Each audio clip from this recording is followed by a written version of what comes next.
Welcome everybody. We're just about to get started. Get yourselves tuned in, get yourselves a box of popcorn because this one's going to be a doozy.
Welcome everybody to the iRacing LeMans Series Round 7 here at the Watkins Glen Classic Boot.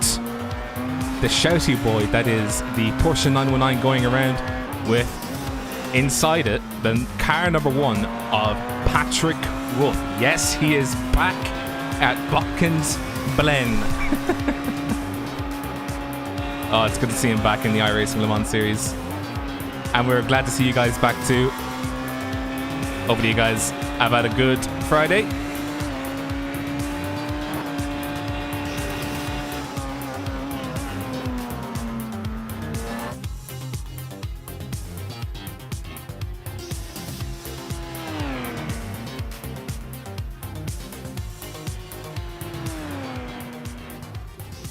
And here's your race winner.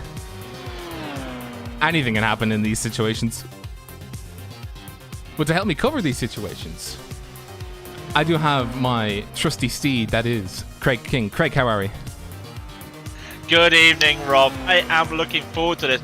It's a bit of a break. We've done a bit of Nordschleife for the last few broadcasts, but we're back at the craziness that is Watkins Glen.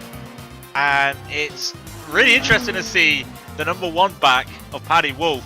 And I also like how there are 2 Porsches in the LMP1 field, and Paddy is one of them. And obviously he's doing the Paddy Wolf strat at the moment, where his first lap is just a slow out lap, and we're going to be waiting for his second lap. Jake Browning pole at the moment, and also we have a bumper field. I mentioned it in the chat. We have 13 LMP1s, 15 HPDs, and 14 GTEs. And looking at the qualifying time, it promises to be a close race. Oh, there's what's his name again? The guy that throws flags. What's his name? Barney? Barney! Good old Barney. How can you forget Barney? Well, I did forget Barney because all I know he T poses from time to time. By the way, we just have the first qualifying times coming in. Patrick Wolf is not the fastest car out there. He is joint first place with Jake Browning, but Jake Browning takes first position on the leaderboard. What? And they're having a bit of fun in chat at the moment because they're both Paddy's calling some horse manure on that, but that's crazy. I'm really amazed at that. That's fantastic. But elsewhere, not a lot of similarities when you look at other classes. We talked about the LMP1s there. HPD's looking pretty good with Caden Bin in pole position by quite a bit at the moment. And just as I say that, Daniel Kraft comes back, and I'm going to have to take a page out of your book, Rob. He has crafted his way up to the pole position Why? The HPD why have you done this to me? Why have you done this to me? Oh, you can do it, but I can't? Oh, I see how it is now. I'm the meme master. How dare you? But it's, what's it? I think, there's a car out on the field with a minute to go. There's no way Cedric Bossier will get a lap in, so... Oh, wait. We have Francisco Javier Gonzalez too back. He gave me a YouTube comment. And he said it was funny, so I'm hoping that he watches this one. But thanks, guys, for joining in. We are not on board. We are now on board with Francisco Javier Gonzalez too. His name is so long it cuts off on the both ends. Gonzalez. I still call him Gonzalez Squared, and he has said to us in chat before. He's actually he likes how we say it. It's actually his name. It's not a mistake. That is his actual name. Just want to clear that up there. So we have this man, Andy Perez. They're all out tonight, aren't they? I mean, look at the light. I mean, even in the LMP ones, which actually, being everyone has finished their laps. I'm pretty sure everyone's finished their laps. Most of them have. Anybody's out. Yeah, I can't see anybody setting a time now. Actually, Cedric Dia has 50 seconds to set a lap. It is very hazy out here today. He is through what we call a Migo 2. The last three corners, just for people that don't know, last three corners of Watkins Glen do not have names. So we called them the Three Amigos, because why not? Oh, he goes into the pits. Okay. So that is everybody who has set a time. So I think it's fair enough that we just go over the, well, we have a full formation lap to go through, so let's just take our time here. Yeah, let's take our time. So while we're taking our time and waiting for these cars to lumber around at, like, what's the pace car speed again? It's something pace ridiculous. Pace car speed is 97 kilometers an hour. Oof. That is slow. But it's not slow what these cars are doing for qualifying times. As I said, we're going to go through the qualifying times in slow formation. It is Jake Browning and Patrick Wolf, the PCS car and the Team Redline car, tied for first position. Jake Browning pits to the post with a 126.560, and Paddy Wolf has to sack it in second with a 126.650. I think it's down to the tens of thousandth of seconds here between the two of them. It could also be that Jake did his lap first. We're doing F1 style here now. You set your lap first. We can't be bothered to go further. You just take pole. But they are both on the front row, so yeah. I'll let you get back. I just had to put that in there. The old F1 rule, that. So it is Ishmael Yakubu with a 127.494 in third position. It is Sam Blackwood with a 127.596. Connor Pearson with a 127.682. We have what is Corbs with a 127.783. We then go down to Barmukalov with a 127.901 going in 7th position. The number 7 car in 7th position. Woods with a 127.929. Josh Mills with a 127.946. Ashworth in the 21 car nets in 10th position with a 127.964. And rounding off those that have qualified, Alex Salmon is down in 11th position with a 128.391. Brandborg, who are called Brandenburg by accident, is a 129.581, nets in 13th or 12th position, apologies, and Paulo Munoz with a 131.949.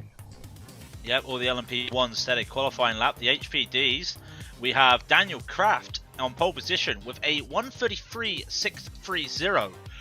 He won't be beside an HPD, sorry, he'll be beside an LMP1. So on the next row will be Caden Bin with a 133.840 in P2.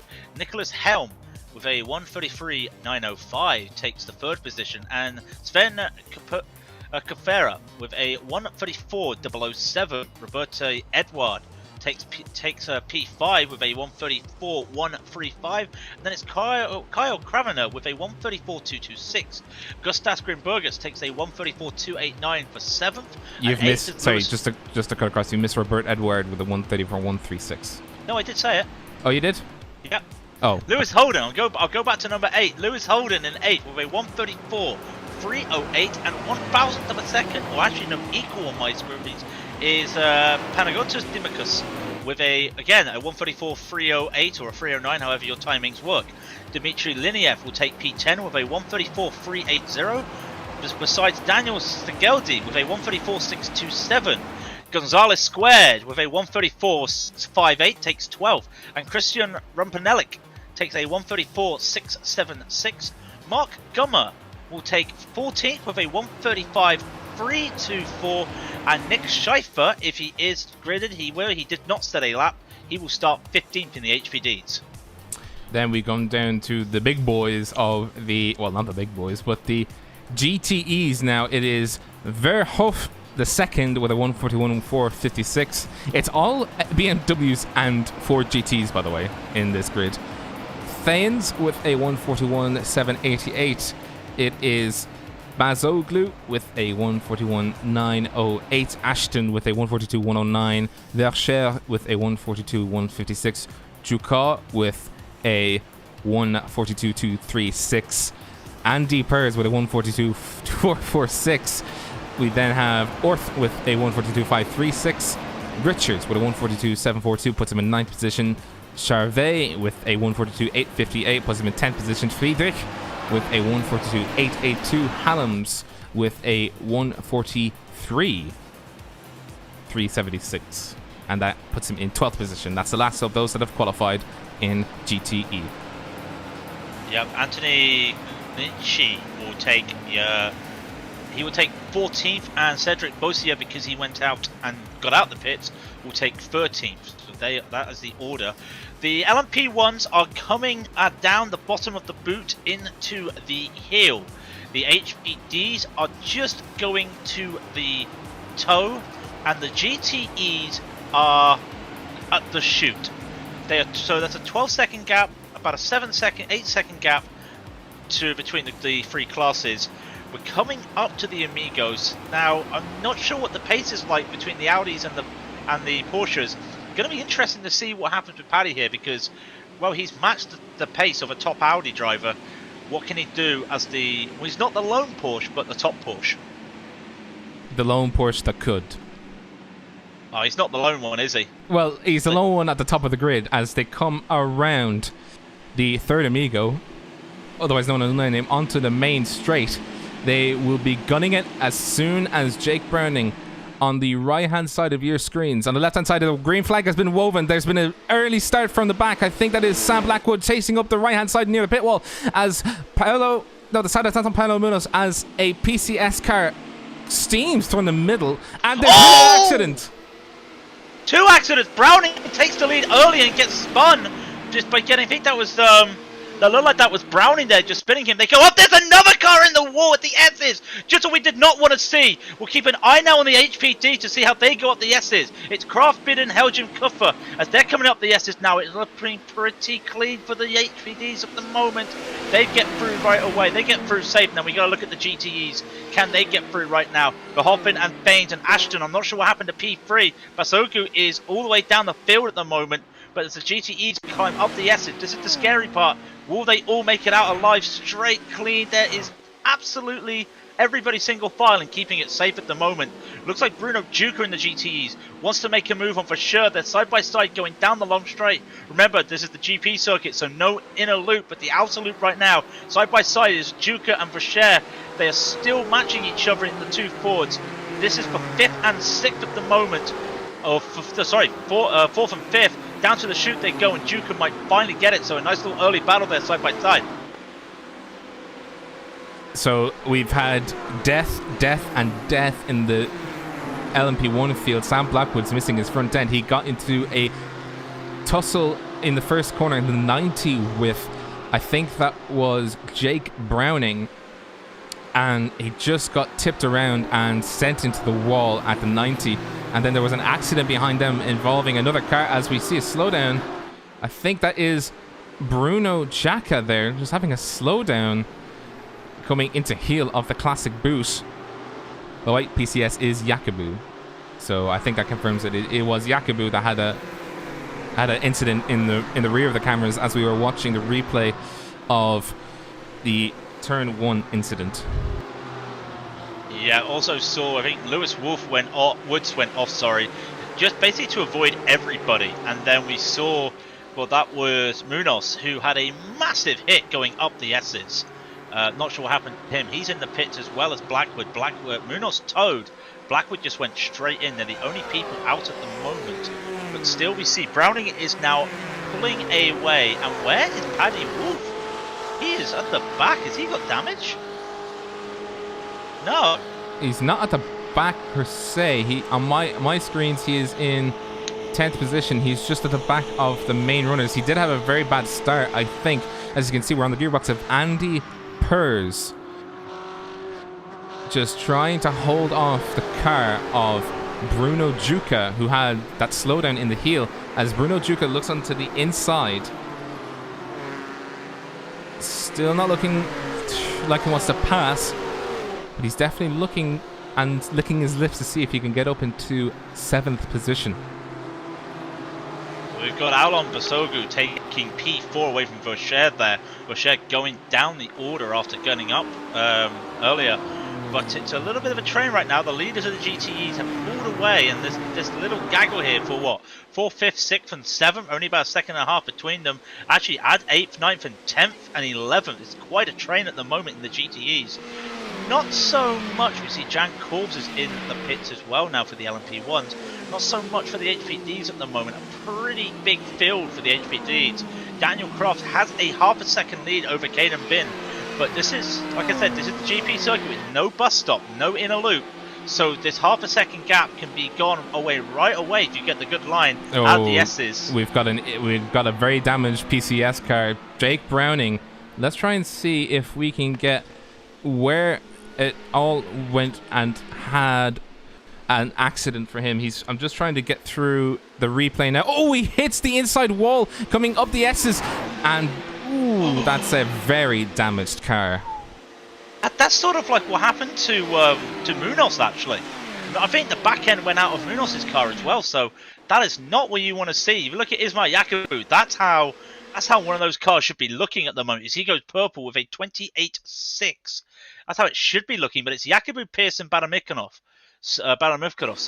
in the top 3, as Yakubu is now on his own and just pulling away from everybody, as Pearson is on the defensive against Ruslan behind him, the number 7.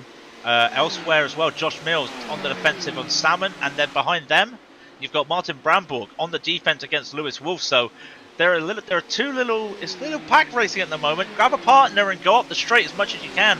Lewis Wolf may want to make a move here, decides against it to hit the outer loop. So pretty good racing there. Yakubu's on his own though, 1.2 second lead. Meanwhile, there's a lot of moving about in the HPDs, but I can't see anything too serious at the moment. Democrats still leading in the HPDs, and you can just see how the order has changed completely after the first 3 laps. They're on their 4th lap at the moment. Ishmael Yakubu leads, Connor Pearson is 2nd, Baramukulov is 3rd, Josh Mills is up into 4th position, Alex Salmon, who qualified down in like 9th, I think, he's now up into 5th. Brandborg is in 6th, Woods is in 7th, Ashford is in 8th, and Patrick Wolf is all the way down in 9th position, having to climb back up after he lost it in turn 8. And I thought he had... Oh, hello, it's Ashwood. Ashworth in front of him, just going on the grass there, just on the exit of the second Amigo. Wolf does get by him there, but Ashworth there now. Is this the Porsche? Because he's doing decent times. Look, 128.7, okay. Half a second slower than the Audis, but, you know... Yeah, I'd like to see myself get in a Porsche and do a 128.7 around here, because I sure as hell wouldn't. Let's just keep back onto the GTs. We haven't talked a lot about them at the moment. Johnny Verhoeven in the Manatee. Yeah, is that Manatee? It is Manatee. We should know that by now.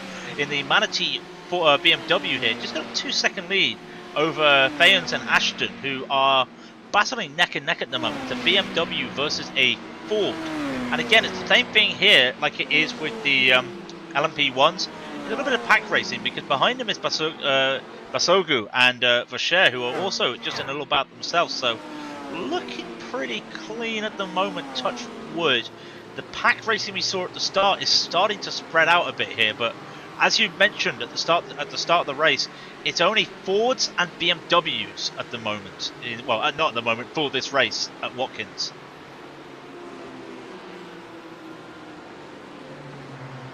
By the way, we just have the cameras pointed on Verscher as he's coming back up through. He's actually up into 5th position after, I think, overtaking Matthias Orth.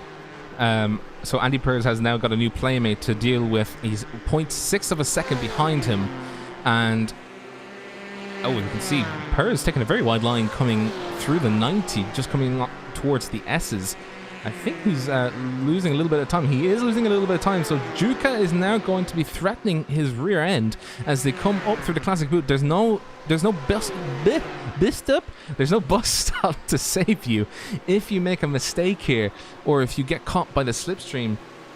And as you can see, the first of the LMP1s are coming through. So Connor Pearson going on the inside, trying to bookmark a GTE between himself and Barmikhalov, and that does work. He actually gets 2. He gets Andy Purz and the car ahead, which is Matthias Orth, between the two of them. So he's building up a gap, and this is how the pack racing is going to be. There's going to be packs of other classes coming around. Oh, very close there by Alex Salmon, almost running into the back of Aurélien Verscher. I think that was Verscher or Orth, as Andy Purz locks up the right wing, or the right wheel. Right wing. The right wing. Wow. Imagine if these things had wings instead of wheels. Oh, wow. They're having to slice and dice their way through traffic at the moment. Very tight racing through the Glen today as they come through the Amigos now. You can just see the LMP1s having to essentially pick and choose where they go because there's no real reprieve. If they do make a mistake, they're in the rear end of somebody else, and there's no coming back from that if you do. To give you an idea of how much time they had to spend trying to weave around those GTEs, they were doing 128s before when they were in clear air.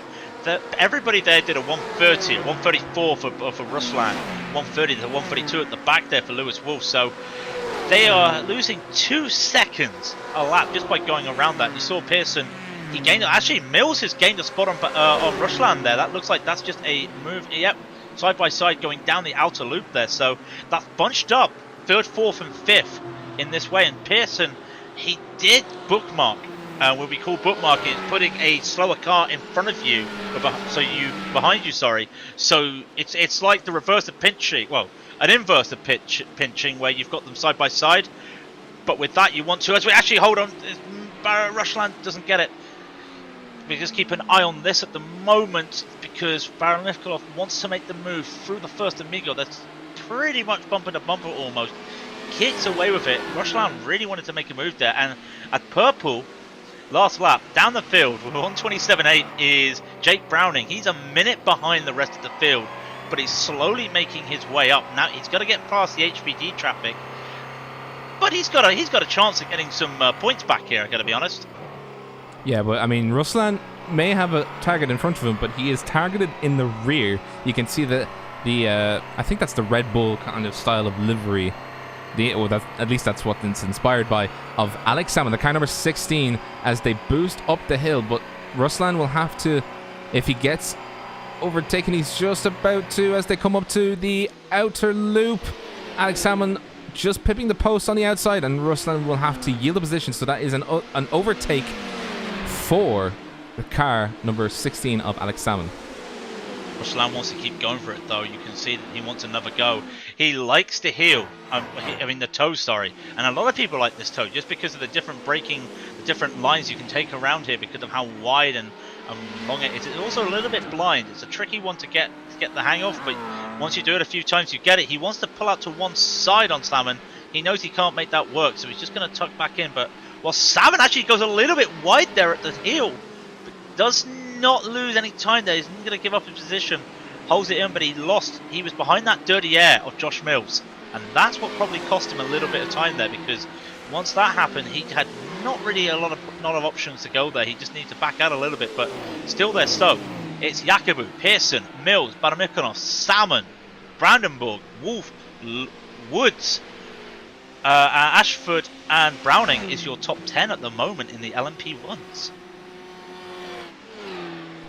By the way, it's Jake Browning coming back up through the GTE field. He's actually cleared them, and he's now coming up on the rear end of the car number 41 of Christian Rumpelnick. I think that's how you say it. If I said it wrong, please correct me. As we can see, Ruslan trying to go at it again, trying to claw back his position. As Josh Mills is starting to pull away a little bit, he's half a second ahead of Salmon. If this continues, he might be able to pull out a bigger gap than that. As Connor Pearson, his teammate, is 3 seconds ahead of him. But we've definitely had some of the drivers in the chat. We've had Sam Blackwood saying, I don't know why, but Ishmael just drove out of turn 1 like I wasn't there and hit me twice. We'll have a replay of that at the start of the race later on for you guys. Yeah, let's just keep an eye out at the moment. Let's go back to the GTEs because it's Verhoeven and Ashton still at the front. Verhoeven, or how do you pronounce that? Verhoeven. The Manatee BMW there, just putting a 3-second lead ahead of everybody else, while the guys behind of Faines and Ashton just keep on fighting.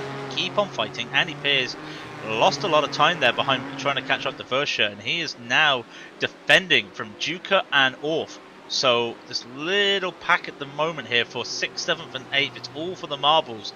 Looks like, yeah, Pearce is going on a very defensive line here, taking the inside, going into the toe, and it might compromise him because Duca gets a lovely line there without even using the exit apex there, but cannot make a move again. Hurd being very aggressive, being very defensive there, and now the HPDs are starting to make their way through the GTEs. Now they don't have the boost like the LMP1s. This could be very horrible. And I believe last time we were here with the ILMS series, we did see some HPD on GTE crimes. Yeah, what are you saying that? Are you saying it's not a crime for an LMP1 to crash into a GTE? I'm just saying that sometimes people get a little bit overzealous, a little bit aggressive, and want to make a move. As we see, Daniel Cross is trying to go up the S's and take a few of these GTEs at the moment. He gets one. Once they get a second, there's been an accident behind him. Sorry to cut across. Caden Bine hits a GTE. As you just said, there's been a HPD and a GTE collision. Let's have a look at that.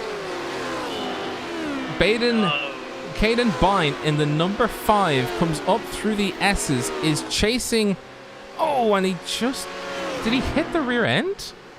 He hit the rear. No, it looks like he hit the rear, but he also just didn't expect the GTE to go to that apex. Like, he was going to make the line, and I think the GTE just veered off there.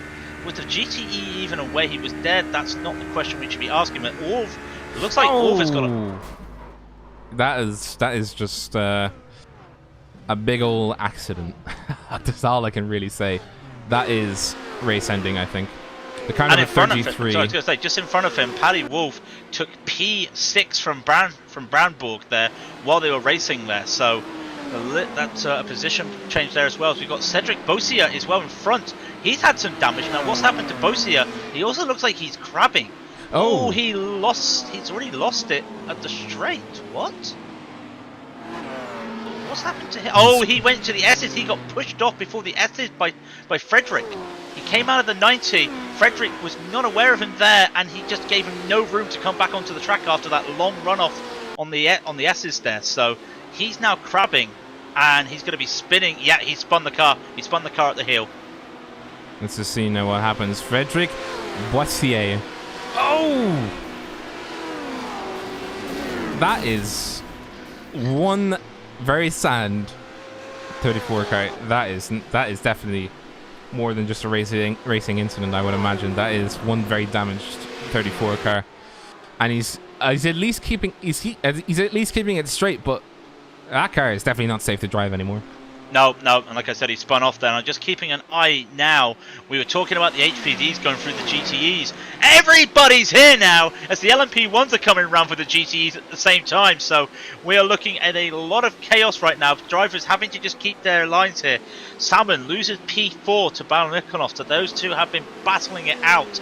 Mills is trying to pull away. He bookmarks one GTE in front of them. But Rushland decides, no, I've got to go for this. And at the same time, yep, Salmon decides he needs to capitalise on this as well. So these three are bunched up at the moment, a second between third and fifth.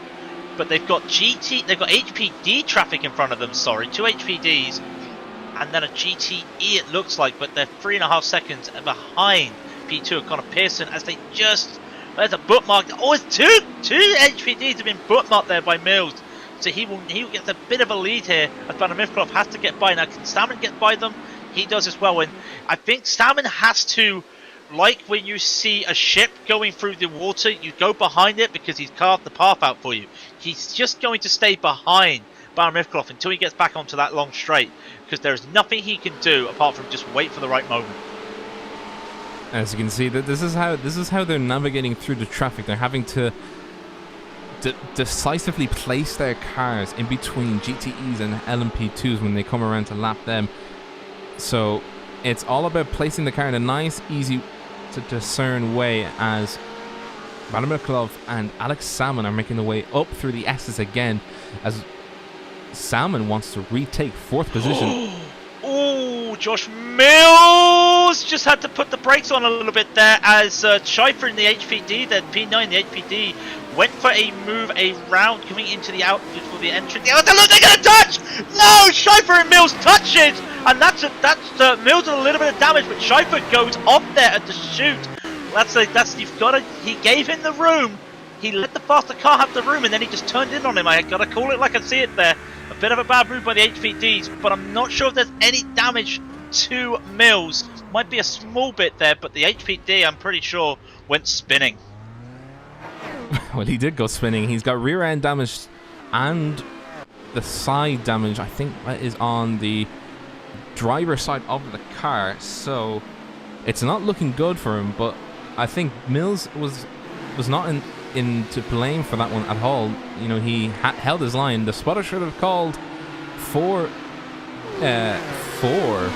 Schiffer in the car number 31, but obviously he didn't. As we can see in the background, just the amount of people having to step out to clear GTEs and LMP2 traffic. The LMP1s are having to almost pull 3 wides down the straight. As we see this map. Oh no!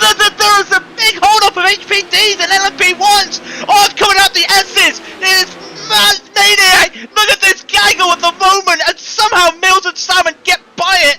But that all got held up there from Kravener, unable to get around the GTEs going up the S's. He then blocked the road. It was a roadblock there. The HPDs were boosting up the hill. They had to put the brakes on super fast, and I'm sorry to cut in because I thought there was going to be an accident there. That's how bad it looked at that moment. That was scary to watch. Joe in the chat asks, "Are you okay, Craig? Do you need a breather? Do you need a cup I'm scared. I'm scared.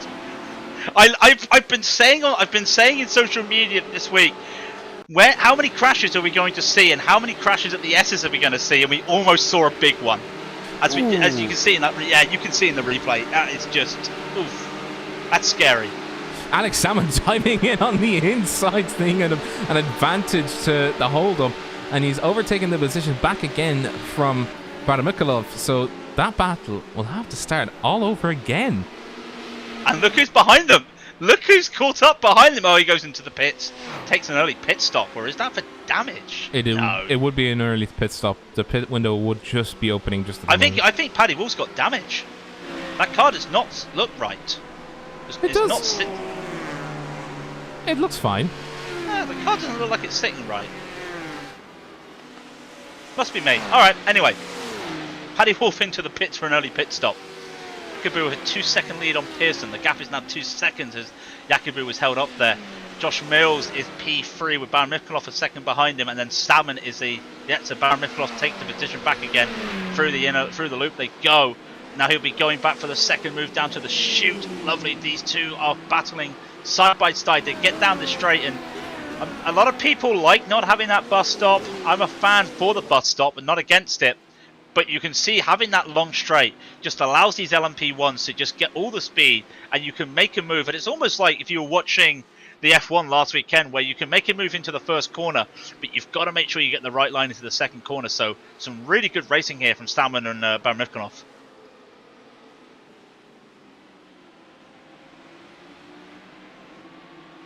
Let's have a look elsewhere. Grünbergus defending from Nicholas Helm. I believe that's how you spell it. It's just Jay Silent, not entirely sure. Jake Browning in the pits as well. So that must be a fuel stop coming shortly. 37 minutes remaining. This is for P2 in the HPD. The gap of half a second between the two of them. But they're going to have to be careful going up the S's, as we've got Jacobu and Pearson coming behind. And Jacobu's gap, the gap between Jacobu and Pearson has dropped again, as both of those two got held up big time. The gap is less than a second. As Jacobu comes by, Pearson slowly behind, will not make the move. Helm and Grünbergus wants to make a move going into the loop. They cannot, and the inside line there from Grünbergus holds up Pearson. This is a bit hard because, you know, he's fighting for his own position at the same time as Pearson's fighting to catch up. So nothing wrong with that. That's just the way multi-class racing goes. So no need to have any bad words said about that. But looking really close as we see the second and third in the HPDs, just letting the first and second, the LMP1s, go by. Pretty close battling at the moment. I'm surprised we're seeing so much battling at this stage of the race. I would have thought the traffic would have split everybody up, but no, they kept pretty close. So well, really, I'm trying to formulate the words. That's why I was staying silent. I was trying to think really of the words to say about this race so far. So the turn one, the 90 of the LMP1s, just two distinct accidents in one. We had the accident with Sam Blackwood and Ishmael Jacobu, and then in the background there was another accident going on at the very same time, and it's left us with, you know, Patrick Wolf after his T8 scare. He is all the way down in 9th position overall at the moment. He is climbing back up. He did make a pit stop. I'm just going to check to see if it was a pit stop with repairs.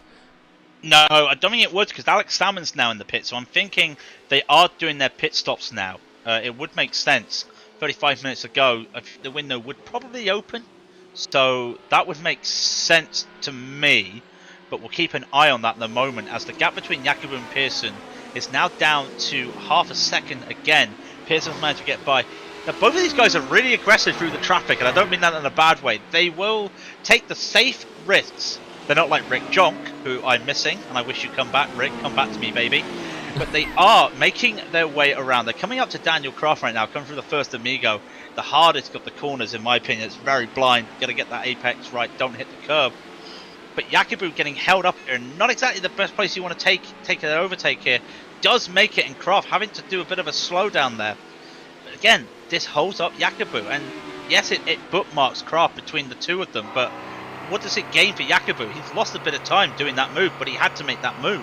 As the gap is now 0.3 of a second, I would not be surprised if it's clear up ahead, and it is, if Pearson tries to make a move going down into the outer loop.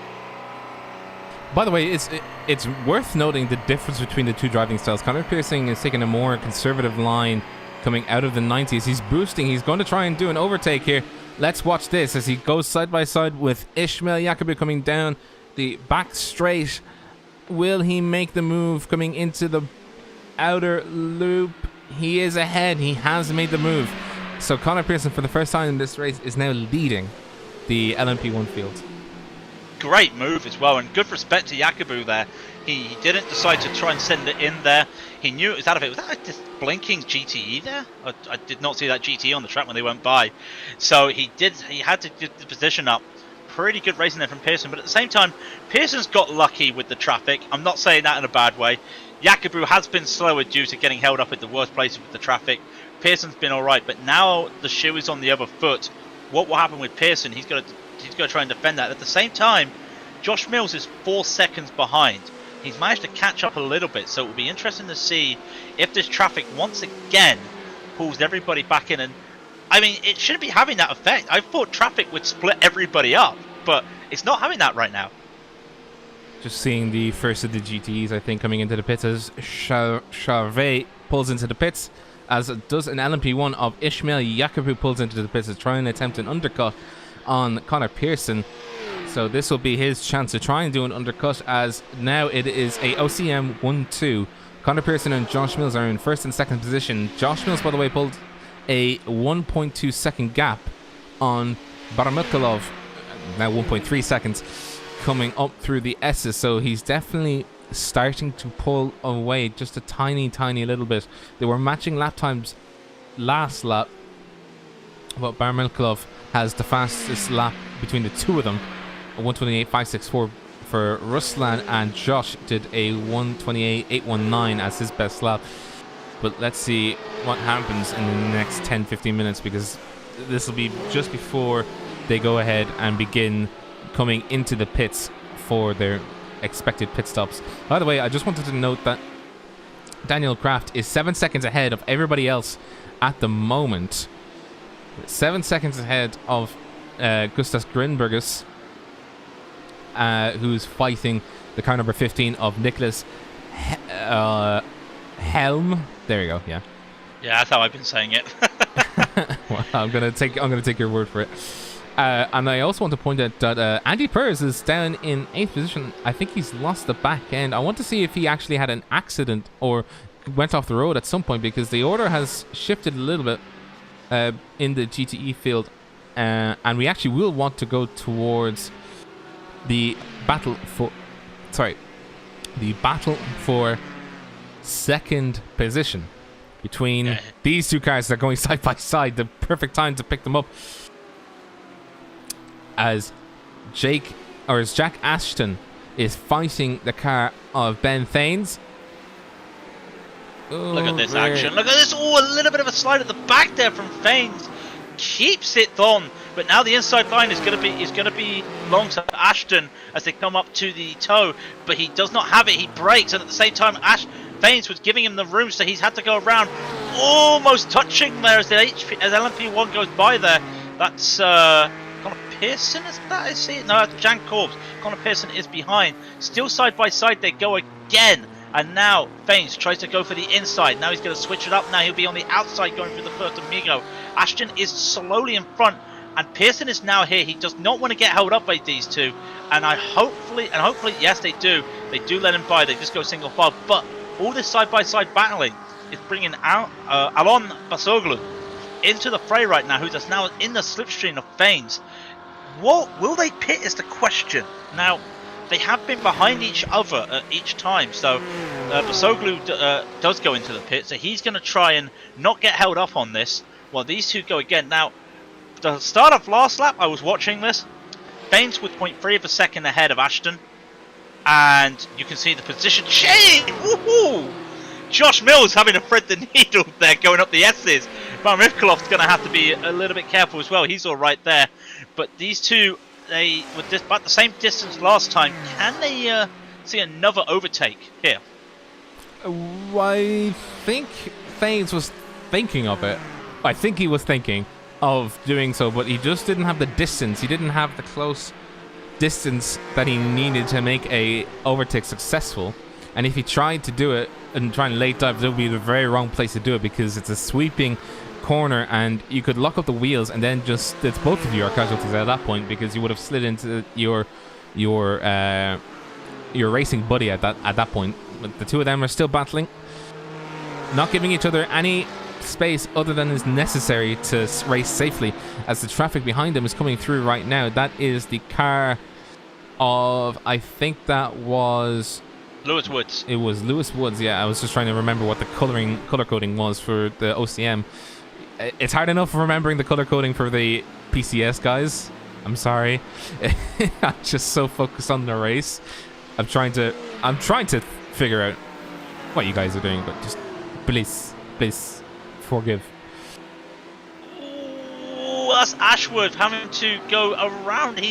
That was interesting, trying to go around someone on the last corner there. does actually allow Ashton to gain some time on Fanes at the moment, so that will help Ashton in the long run, but he's still there, Fanes, behind in the slipstream, and it could be a fuel battle. With 28 minutes left, it could be a fuel battle. Fanes could go an extra lap if he stays behind, so will be worth noting. Josh Mills is now a second ahead of Baron Mifkalov. He has closed the gap. They did practically identical times last lap, a 128.939 for Mills and a 128.943 for Ruslan there, so could be on his way to catch up here, but they have to remember, Yakubu pitted, Wolf pitted. They are quite a few seconds back, but anything can happen, and it may work out for these two guys who pitted early, but I think they might have got trapped in the traffic a bit, so it might have backfired for them, I think. I think we got a fan for Bruno Juca in the chat. Franklin Silva de Sousa cheering on Bruno Juca in the number 20 car, who is currently trying to chase down the car number 4 of Vercher. I can't say it's for Mills is in the pit, so it's just starting to come up to their pit stops now. One thing I did notice, by the way, that was quite interesting, Ishmael Yakubu spent 13 seconds in the pit box, as the same as Patrick Wolf, but Alex Salmon and Jake Browning both spent 20 seconds in the pit box. In the pit box itself, not the actual overall time inside the pits. Yeah, it's interesting that, because I know it might be a case of, is it going to be a 35 or a 36 lap race? They might have been trying to weigh their options up there, but they may also be doing some different strategies with fuel there, as well as, you know, you're trapped behind a GTE, you're going to actually be saving some fuel there, so that could be that as well. Josh Mills will be coming up the S's right now. He comes out in front of Yakubu by a second and a half. That's Fanes looked like he wanted to make a move. They're going side by side. Actually, this is good for Mills. It's going to hold up Yakubu. These two go side by side, Fanes and Ashton. For about the third time this race, they go side by side. Fanes again is on the outside. He takes it. Ashton has to just hold on, not kick out there, keeping it safe. They're trying to battle at the same time, and Yakubu just decides, excuse me, coming through, I have this position, out of the way, and just pushes through in the nicest way possible. Patrick Wolf sitting behind him, making it through. Patrick Wolf will be able to take this for position. He's chasing down the PCS car of number 6, Ishmael Yakubu, for 7th position. After having the I still need to figure out where that turning incident was and what lap, so I can actually replay it back for the stream. But pass. Might have been the first lap. Oh yeah, pass, my lord. I tell you what did happen on the first lap though. You know, I was talking about Paulo Munoz had that off moment on the S's. He was actually taken out by netcode or a ghost car. He messaged me saying that it was not him getting loose, like Jake Browning did. It was he actually got taken out there by a car that blinked. So just to correct myself there. Yeah, just to correct myself there. If you are still watching Paulo, is he still racing? I know he parked it. I do apologise for that. I just saw your car on the wall. I presumed it was loose. I do apologise. We see a manatee car. There's a manatee car. It's come to visit us again. But as we just saw, the car of Martin Brandborg overtaking the car of William Ashworth for 4th position. 1st through 5th have yet to pit in the LMP1 field, so they'll be looking towards their pit boxes now, and their spotters will be like, alright my man, we've got 3 laps to go here. And Pearson's in. Yep, Pearson goes into the pits. Good call here. What will Ruslan do as well? Now Pearson was 36 seconds ahead. He does not pit. Ruslan was 36.7 seconds ahead of Josh Mills as he crossed the line, and that would have been the gap for the pit. So keep an eye on Mills. Keep an eye and see where he is in terms of where Pearson is, and this will give us a good idea. Mills is coming up to the first Amigo right now. Pearson is in the pits, and he's getting some of that good old Sonico fuel because we're at Watkins Glen, so it's a bit of Sonico. He won't be taking 4 fresh good years. I've got to get that out of my system. He comes out of the pits right now. He's at the front of the line, so he's just going to be boosting right away. Where is Mills? Mills is 4.5 seconds behind him, so that's a great pit stop there from Pearson. Puts him in a really good position, and nobody else has pitted out of that 5. So we now look, and I think Ruslan is going to be behind the 8 ball here because he's going to have to put a hell of a lap, a hell of an in lap if you want to get this lead. So it's Connor Pearson and Josh Mills. The gap is 4 seconds between them. So it'll be interesting to see how the rest of the field will look like. We first through fourth have yet to pit, with Ruslan and Baramikulov ahead of the rest of them. So not too shabby at the moment in the runnings. That's a nice camera. Thanks again to TrackCams22 for allowing us to broadcast these cameras. You can check them out in the Twitch and YouTube comment section, and you can also check out our Discord. We do have a Discord now, so please join it.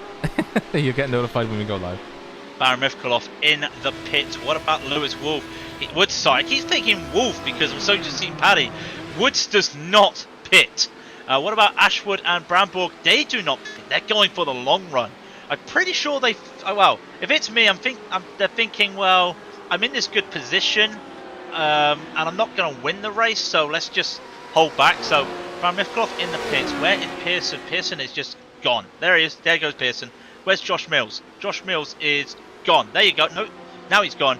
He's also going to lose the position to Paddy Wolf as well, and maybe Yakubu. Did he spend a bit more time in the pits? Mr. Statman? Nope. He's not there. I can't look at those stats. I don't have those stats on my system. Rob has them, so we will check that in a minute. But Paddy Wolf does get ahead of Baramikulov. Yakubu gets stuck behind him. And that, of course, Baramikulov used the boost to get by. So at the moment, it's looking Woods, Ashwood, Brandborg, Pearson, Mills, Wolf, Baramikulov, Yakubu. The HPDs, they've all taken their pit stops now. Daniel Crafts has just decided he's in cruise control. He's 10 seconds ahead. He's in cruise control right now. He's just, touch wood, just not going to do anything stupid here. We have seen this HPD on GCE crime before, and it has taken out leaders. So just keep it home in one piece there, please, Daniel. Just have the cameras pointed at Bruno Duke at the moment. It's worth looking at the GTEs that are all by themselves and have yet to pit, because Bruno Duca is trailing the car ahead of him, which is number 8 of Jack Aston, by 9 seconds, just under 10 seconds. But he also has a 11-second gap behind him of Ariane Vercher from number 4 car. So he's having to keep himself entertained, essentially. And so yes, you did say Ashwood. Damn it! What? None of the top GTEs have pitted yet. This battle between Fanes and Ashton continues. I mean, we could keep watching this all race because it's like a game of chess at the moment. Fanes is now ahead of Ashton, but the gap is still less than half a second. So how these two have stayed together with all the LMP1s, all the HPDs coming beside them, getting in between them, slotting themselves through like a needle. I don't know how these two are still holding on. But I'll tell you this right now. I bet you 10 iRacing credits that if Fanes pits, Ashton won't pit, and vice versa.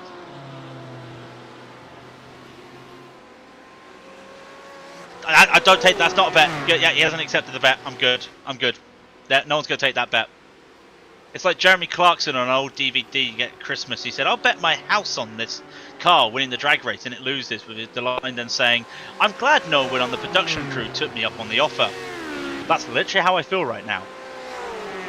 So let's have a look now, because Brandborg is in the pits in the LMP1s. Lewis Woods, that does not matter. He's coming around the Amigos. Ash Wolf. I think it's the way I say it, guys. I am saying Wolf. It sounds like wood. I'm going to be honest. It sounds like you're saying woof. Yeah, now I'm trying to like deliberately say woof, and it sounds like woof. Lewis Ash Wolf. Anyway, Connor Pearson is now back in the lead in the LMP1 field with a gap of, what, 4 seconds? Just under 4 seconds, 3.8 seconds at the moment. Yeah, and Paddy Wolf he's a man on a mission. I was just going to say, while you were gone, Baramikulov, did he spend more time in the pit? Because it was very interesting to see how far down he went. Oh, Yakubu's gone. Yakubu's gone again. Oh no, not again. For the second week in a row, his internet's decided no.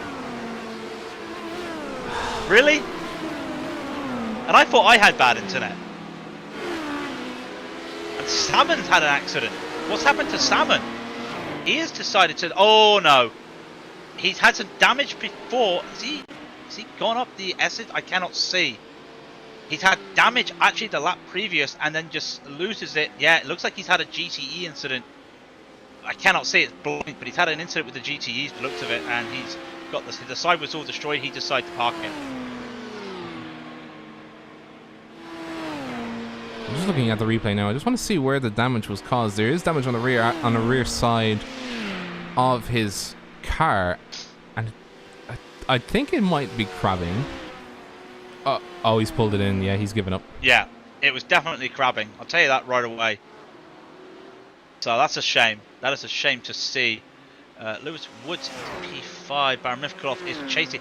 Paddy Wolf took P3 from Baron Mifkalov there. He is surging. This is an amazing drive from Paddy. It goes from almost the back of the field after an incident, a spin at the first lap, to P3. What an achievement as well, with early pitting as well. So he's also having to just keep his eye on the fuel with 17 minutes to go. He's only a second and a half behind Josh Mills. I think he could actually catch Pearson at this rate. Who? Mills? Paddy. No, Paddy. Oh, well, Paddy's on a mission. His best lap is just it's half a second faster than than the two cars ahead of him. But Jake Browning did a 1:27.775, who's the fastest car did the fastest lap of anyone else in the LMP1 field. But he is down in 7th position, so he'll have to make up places right quick. Leader of the GTEs, Verhoef is in the pit. Baines is in the pit, but not Ashton. I was right! Ashton's gone out for another lap, and he also, I think he didn't have a choice in the matter because he had an LMP1 and an HPD going beside him. So I don't know if it was a fact of him playing the strategy game or just the fact of basically they said you couldn't go in the pits because of everybody blocking him. But he is provisionally in the lead with Verhoef, who was in the lead in the pits and just coming out right now in that lovely manatee livery. I love that paint scheme. With Baines behind him, who is also just pulled out of his pit box, it looks like, yes. So that is the first and second. We wait to see what happens when Ashton pits. I'm pretty sure he'll pit next lap, but we will keep an eye on that.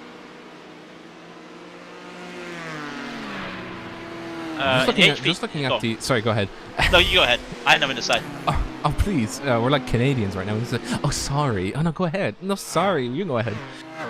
We're definitely not in Canada. We're in the Freedom States of America. As we have the cameras on Jack Aston. Oh, I call him Jake. See, there you are. We've both made the mistake now of mispronouncing names. You called it Ashwood and Ashwoof. I've called Jack Ashton Jake Ashton. Will he pit this lap is the question. Is that Fordzilla on the back of his livery? It is Fordzilla on the back of his livery. Love it. I love this livery. What's Fordzilla? Yeah, I love it. What is it? I don't know, but I want to know more. you know the Simpsons. Gabbo, Gabbo, Gabbo. What is it? I don't know, but I want to know more. That's Fordzilla. He comes into the pits. Now we got to keep an eye on this. Actually, Daniel Kraft. Sorry to cut across. Daniel Kraft has massive amount of damage to his front end. Jesus, what happened here? Oh! No! Oh! I just witnessed a murder! I want to see this again. What on earth? Oh, he slid and... Oh. The number 38 car of Jérôme Charvet slid and... yeah, that's a Bort car. But I knocked on wood! I knocked on wood! That shouldn't be happening! I knocked on wood! Oh, and he's had a spin. Oh man. Oh, you hate to see it. You hate to see it. Did he just... Oh, wait, wow. Kept that out of everywhere. Oh, man. I cannot believe that. Maybe he's reformed. So, with the damage to Kraft there, Kraft is actually P4. Really? P5, sorry, I beg your pardon. Where is it? Where is P5? Edward is all the way down. Is he had an incident? I'm not entirely sure. Actually, yeah, where is Ed? Okay, yeah, no, it's definitely P5. Sorry. Getting myself confused there. Kraft is P5. He was lucky that accident happened right by the pit lane, in all due fairness. So that means the battle for the lead of the HPDs is between Grimbergus and Nicholas Helm. So there's a half a second between the two of them, and it's going to be a great battle. Let's go back to Paddy Watch. Paddy Watch is looking interesting. Mills gets past an HPD up the S's, and that will cost him a bit of time because that's not easy. Paddy Wolf is now behind him. The gap is a second, under a second, and Paddy's just taking his time. The low downforce out, I'm pretty sure it's low downforce for the Porsches this week. It's just having a whale of a time, and he is now almost half a second behind Mills. That mistake, it wouldn't have tilted Mills. He's not that type of driver, I don't think. But it would have affected him because he can see that red line Porsche in his mirrors now, and he's starting to sweat as they come by Andy Pierce.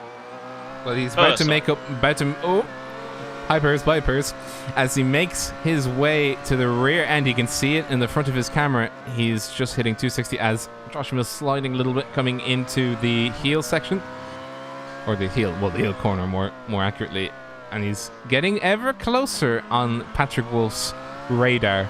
And very soon, I think Patrick Wolf will try and make a strike, get back up into second position, and try his best within the last 10 minutes of this race to try and catch Connor Pearson. That will be a stretch though, but he's putting in absolutely great laps so far. Let's just see his last lap time. Pearson was a 1:30.5, Paddy Wolf with a 1:28.6, and Josh Mills, just to say, was a 1:28.9, so 0.3 of a second slower. They have got a lot of traffic going up these S's right now, Mills and Wolf do. It is a GTE followed by an HPD. There might be another HPD there. Of course it's another HPD. That's the lead battle for the HPDs in front of them. Got to be careful now when they pull out here. Mills will want to get by them, but at the same time, Helm would love to make a move. He cannot make a move on Grimbergus because he has to let the LMP1s go by. In fact, that's a little bit of an accident looking to happen here between Grimbergus and Wolf. They get away from it. They almost did it. A little bit of a neck there. Helm will take it because Grimbergus just had to be on the way there. I think Wolf got a little bit washed up through the corner, but Helm takes the lead. Helm goes for a bit of a slide job going up the toe, and then they touch again as Grimbergus takes the lead back. A little bit of a comedy of errors at the moment by these guys. They've got to keep it down at the moment. Helm wants to make the send into the teal. Can't make it. Got to hold back right now. They've got another LMP1 about to come behind them. It's Baron Mifkalov. So when they come past the first Amigo, they'll have to just stay in line, let the LMP1 go by, or will he? I think he's just going to hold on, yes. Baron Mifkalov decides safely to hold on, but these two are battling fast. I mean, we've still got to keep an eye on this battle between Paddy Wolf and Josh Mills. It's happening everywhere in anything that isn't a GTE. Well, I mean, it's second place for GTE. Yeah, how about that? Yeah, okay, yeah. No, that's still there. I mean, Baines actually, let's just go back to that, because Baines is making a move. Baines is making a move on the outer loop right now. He cannot make it. Ashton closes up there. We heard Fordzilla is the esports team of Ford. Did not know that. That's interesting to know. They're going down to the chute right now, side by side. Now, these guys have gone side by side so many times this race. I still don't know how they're so far ahead of everybody else. Oh, Baines hitting the grass on the exit of the chute there, but does hold on to it. Yeah, I just don't know how these guys are holding on to this gap they've made between everybody else. But the gap between them and Verhoeven is 22 seconds. So that gives you an idea. Yeah, Verhoeven is basically on cruise control at the moment. Helm took the lead. Helm took the lead in the HPDs. Oh, he did. Yep. So looks like the outer loop. He's given the kith back as he takes it in the outer loop. We'll have a replay of that for you guys now. So this is a replay of that move that was made between the two of them, Nicholas Helm and Gustas Grimbergus, going side by side. The car 15 Canon 11, and Nicholas made that look easy with the slipstream. He was able to get ahead and stay comfortably ahead. Blue Box, by the way, answered the question for just Tishman. He slid off on turn 8 on lap 2. What a great race it's turning out to be. If you're on YouTube, I don't know how it works with the algorithms and stuff, but Give us a like if you're enjoying it. This is a fun race at the moment. Josh Mills is still defending Paddy Wolf. Mills put in his fastest lap of the race last lap, a 1:28.612. But Paddy's there with a 1:28.605. That's not even Paddy's final form. That's not even his fastest lap. They're coming up now. These two are battling for second and third, and they're about to hit the GTE traffic. That's also battling for second and third between Ashton and Fames. They put themselves between Ashton and Fames. They get by from the chute. So a little bit of time lost there for Fames, but meanwhile, no time lost for Paddy, as now they come to Dmitry Liniev as well, who my screen hasn't pitted, but I'm pretty sure he had pitted. Not sure, that's a bug on my screen. Actually, Paddy Wolf might have a move. No. Mommy, the big red machine is coming to get me. What do I do? I mean, this is fantastic. I'd love to answer the question in the chat in the moment, but I cannot. So hopefully somebody else can about what's the better experience. In terms of racing, is it better in GTE and LMP2 or LMP1 in your guys' experience? In my own experience, LMP1, because that's what I drive.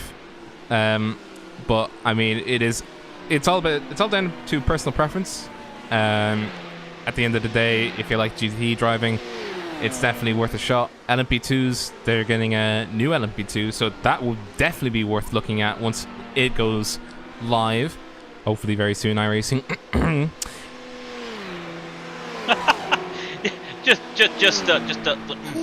right away. Paddy Wolf just coming up to the rear end of Josh Mills. Josh does not have any traffic to assist him at this time. He just has one repeat, but he's holding the inside line as he goes inside. Patrick Wolf going on the outside, still side by side going through the outer loop.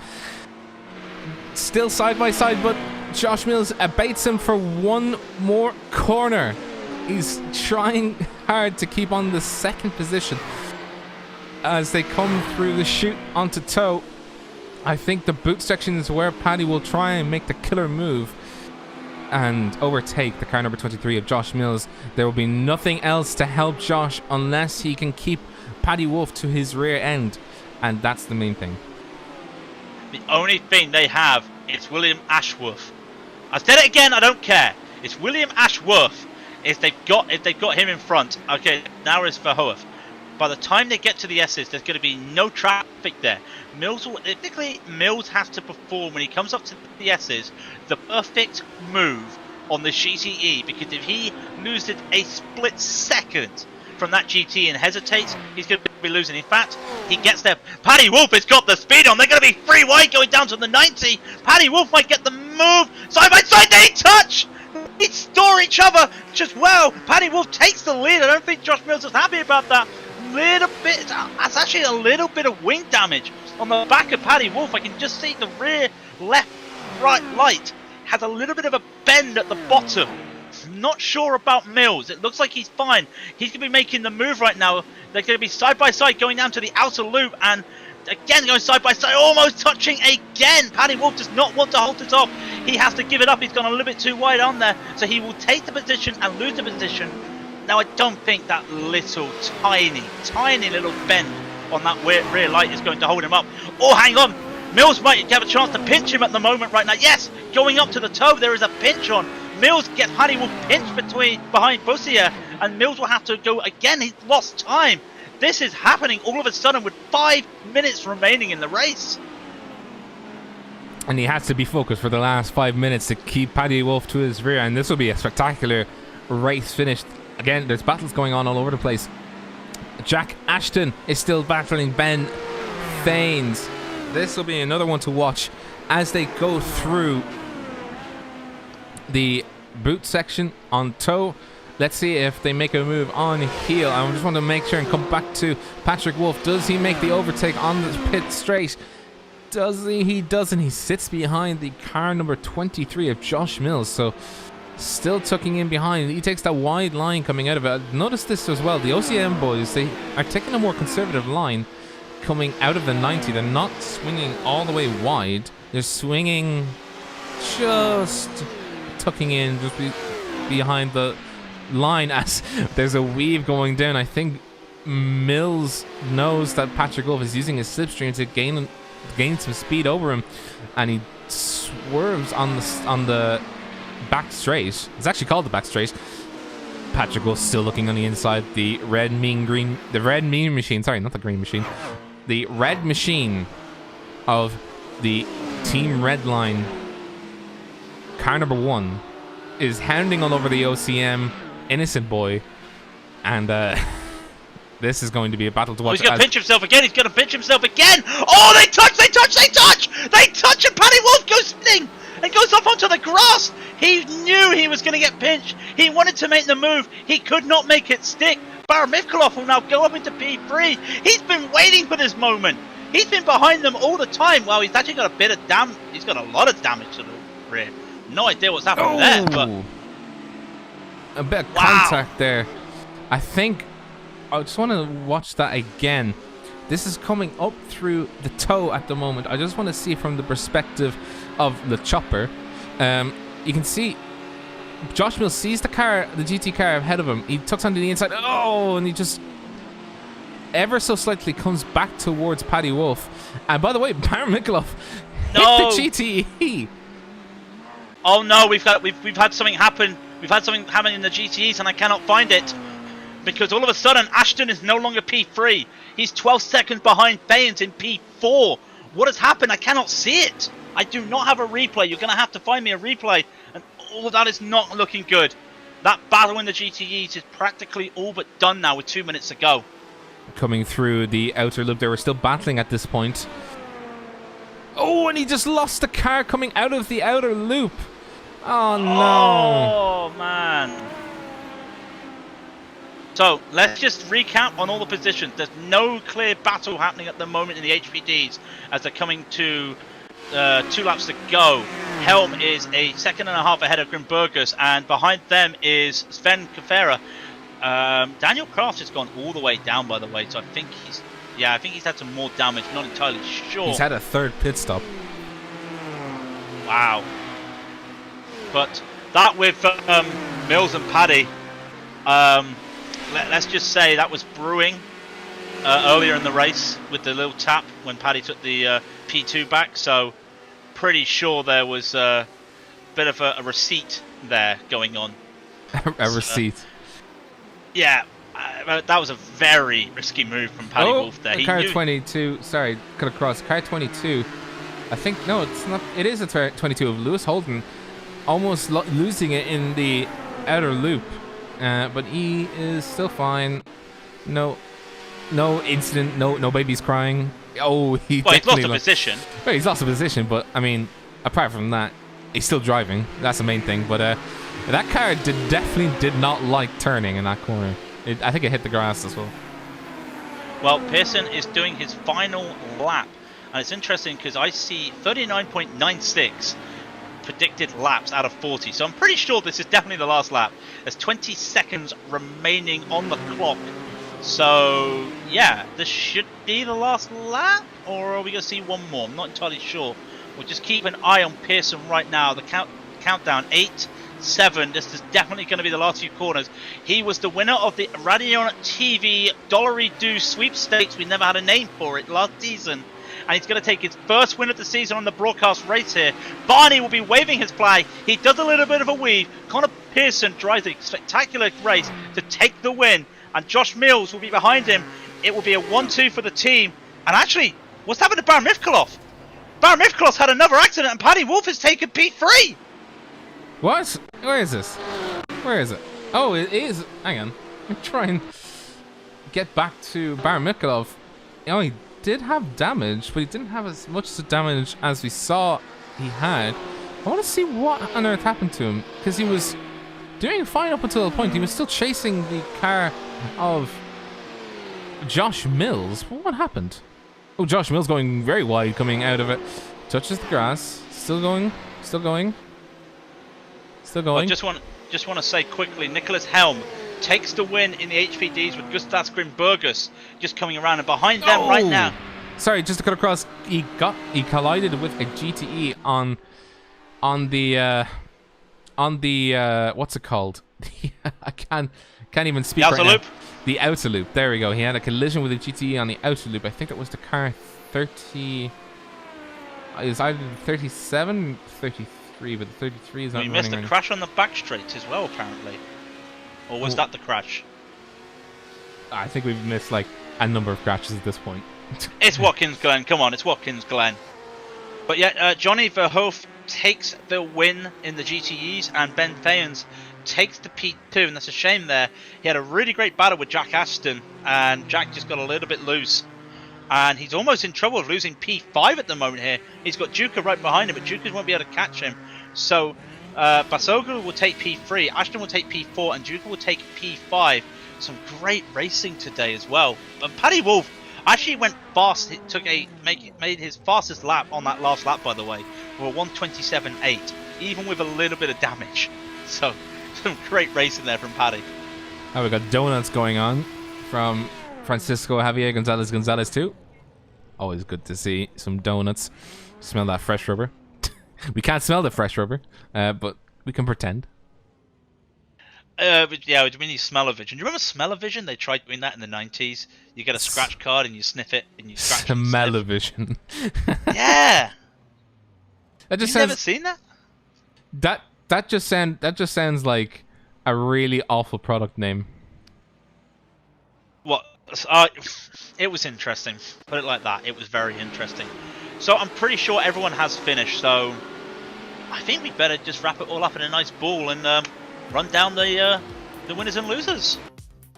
I think we should. Do you want to start off?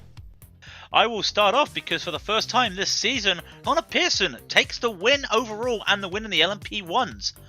Josh Mills, his teammate, will be beside him on the podium in P2, and Paddy Wolf started P2, had a spin out in the first lap, recovers, got his P2 back, lost it, and finishes P3.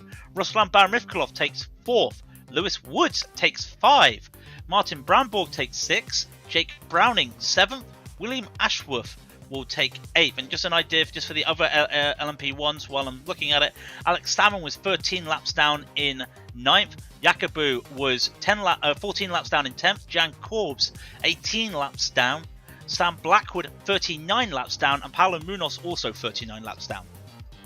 We get into the LMP2s with Helm. I think he was very... Where did he start? I can't remember Third. where He started third. So he started on the podium and then secured the W in the number 15 car. And I said W like a Texan, so I apologize for that. Grimbergus did not let him have an easy fight though, or an easy race though. He was 1.7 seconds behind him. Kupferer was 13 seconds behind them and finished in 3rd position. Robert Edward in 4th position.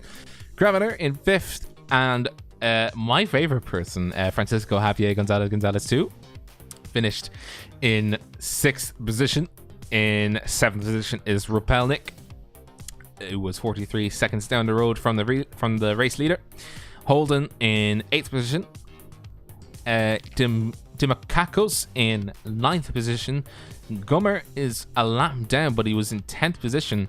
Lenev was a lap down in 11th, and Kraft, who had that accident, which I still have yet to figure out where it came from, 2 laps down. Yeah, also just to say for the HPDs, Daniel Stegley was 25 laps down, Nick Schleifer was 26 laps down, and Caden Bin was 28 laps down. But in the GTEs, it's Verhoef. So I apologise, my Dutch is not very good. He takes the win in the race, followed by Ben Fayens, and Alon Basoglu will take the podium there. Jack Ashton had a fantastic battle with Fayens and then got a little bit loose on the outer loop there. He spun out, but he takes P4, and then Bruno Juka takes P5, and then everybody else got lapped in the GTEs. So Vercher will take P6 a lap down. Friedrich will take P7. Richards 8th, Andy Pers 9th, Matthias Orb will take 10th, Chavez will take 11th, Hallams will take 12th, and then we come to Bossier was 14 laps down in 13th, and Kulinichi never took the field. Ryan G, by the way, in the YouTube chat says watching that from Mills's point of view was extremely stressful. I know who my driver of the day was, and I think I have him on. I do have him on the screen actually. But who was yours, Craig? Who have you got on the screen there? Can you just tell me? I'll give you a hint. It's an OCM car. Was it Connor Pearson? No. Ah, you're putting Josh Mills. Sorry, my driver of the day is going to be Paddy Wolf. He's in the slower Porsche, and he just showed why. Let's put it like this, right? The iRatings. We don't really talk about the iRating split every now and then, but we've got to when Paddy's in here. Paddy finishes P3. Now, if you finish P3 normally, you'd be looking at a 50, a 70, a 100 point iRating game. No, Paddy Wolf's lost 4 iRating, and he came P3.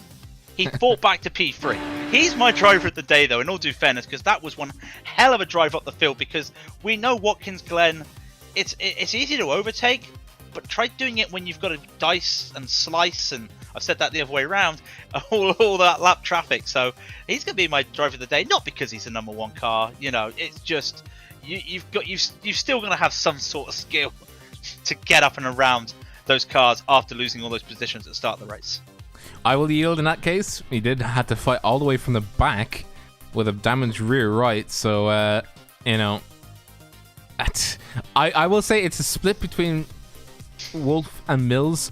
I would have said Wolf, but you said Wolf, or I would have said Mills, but you said Wolf. So let's go with that. But, I mean, commentators, we can't agree on everything. Come on, we've got to fight. No. I mean, I'm Murray Walker, and you're Martin Brundle from the good old days of BBC commentary. Oh, I'm glad you didn't say James Hunt, because I would have had to go beep.